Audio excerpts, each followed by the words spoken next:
Hello అండి, welcome to Suba world. అందరూ ఎలా ఉన్నారు? నేనైతే చాలా బాగున్నాను.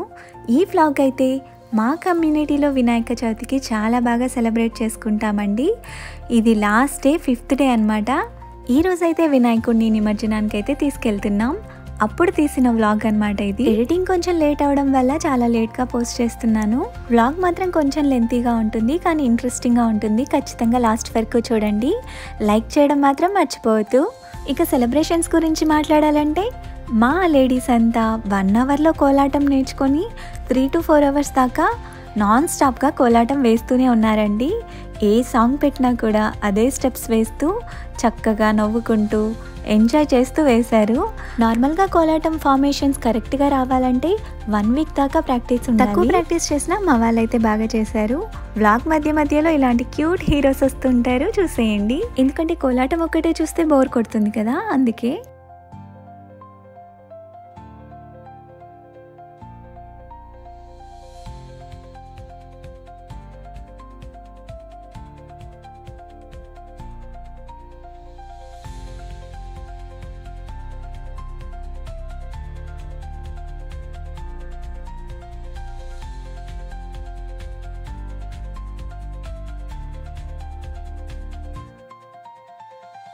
వినాయకుడి నిమజ్జనంలో చిన్నపిల్లలు ఎంత ఎంజాయ్ చేస్తారో పెద్దవాళ్ళు కూడా అంతే ఎంజాయ్ చేస్తారు.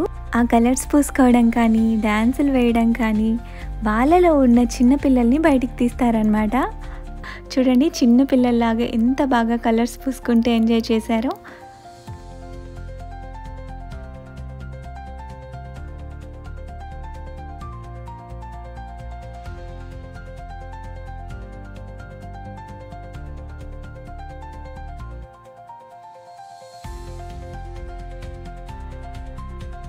ఎవరు కూడా పర్ఫెక్ట్ డాన్సర్లేం కాదండి, కానీ ఆ మూమెంట్ని అయితే ఎంజాయ్ చేసామా లేదా అన్నట్టు మంచిగా ఎంజాయ్ చేశారు ప్రతి ఒక్కరు. వాళ్ళకున్న వర్క్ స్ట్రెస్ కానీ, ఆఫీస్ టెన్షన్స్ కానీ ఎలాంటివి ఉన్నా కూడా వినాయక చవితి నిమజ్జనంలో మాత్రం అవన్నీ ఎక్కడికి వెళ్తాయో తెలియదండి. అన్నీ మర్చిపోయి చిన్నపిల్లలు అయిపోయి డ్యాన్సులు చేశారు మా వాళ్ళైతే.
ఇంకొకటి బాగా నచ్చిన విషయం ఏంటంటే మా కమ్యూనిటీలో ఎవ్రీ ఇయర్ వినాయక చవితికి ఎలాంటి పీఓపీ ఐడల్స్ తీసుకొని రారండి.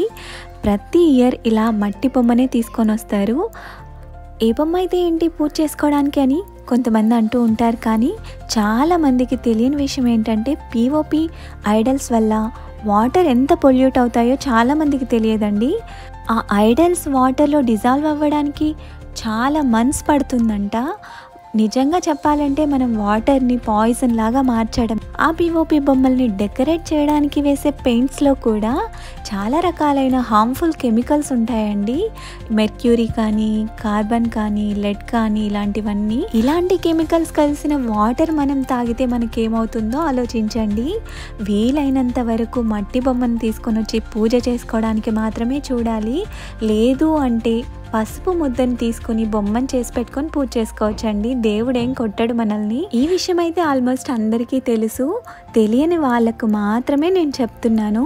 చాలామంది ఆర్భాటానికి పోయి పెద్ద విగ్రహం పెట్టాలి అది ఇది అని చెప్పేసి పీఓపీ బొమ్మల్నే ప్రిఫర్ చేస్తున్నారు చాలామంది. అలాంటి వాళ్ళకు మాత్రమే ఇది. నేనైతే ఎవ్రీ ఇయర్ మట్టి బొమ్మను మాత్రమే తీసుకొచ్చి పూజ చేసుకుంటాను. మీరు కూడా నాలాగే మట్టి బొమ్మను తీసుకొని వచ్చి పూజ చేసుకుంటారా? అయితే ఖచ్చితంగా కామెంట్ చేయండి. ఒక్కవేళ మట్టి బొమ్మని తీసుకొని రాకపోతే నేను మాత్రం పసుపుతో గణపతిని చేసుకొని పూజ చేసుకుంటాను. గోధుమ పిండిలో కొంచెం పసుపు కలిపి బొమ్మలాగా తయారు చేసేసి పూజ చేసుకుంటానన్నమాట. ఇలాంటి బొమ్మల్ని మనం నిమజ్జనం చేసినా కూడా వాటర్లో త్వరగా డిజాల్వ్ అయిపోయి మనం ఆ వాటర్ని మొక్కలకు కూడా పోసుకోవచ్చు. ఇంకా మట్టి బొమ్మ అయితే ఆ మట్టితో మనం మొక్కలు కూడా నాటుకోవచ్చు. ఈ ఎన్విరాన్మెంట్ని ఎంత పొల్యూట్ చేస్తామో అంతే సఫర్ అవ్వాల్సి వస్తుంది మనం కూడా. కాబట్టి దాన్ని కాపాడుకోవాల్సిన బాధ్యత కూడా మనదే. ఖచ్చితంగా ఎకో ఫ్రెండ్లీ గణేశాన్ని వాడతామని చెప్పేసి ఎవరెవరు అనుకుంటున్నారో ఖచ్చితంగా కామెంట్ చేయండి. ఒకవేళ మీరు ఎకో ఫ్రెండ్లీ గణేశాన్ని మేము యూజ్ చేస్తాము ఎవ్రీ ఇయర్ అనే వాళ్ళు కూడా ఖచ్చితంగా కామెంట్ చేయండి. ఇంకా మా వాళ్ళు చేసిన హంగామా అయితే చూసేయండి.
చూశారు కదా, ఈ వ్లాగ్ నచ్చితే ఖచ్చితంగా లైక్ చేయండి.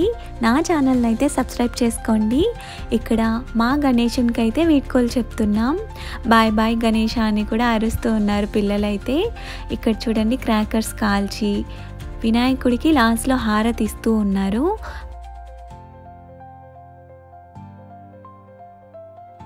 మీరు కూడా హారతి తీసుకుంటారా? అయితే తీసేసుకోండి.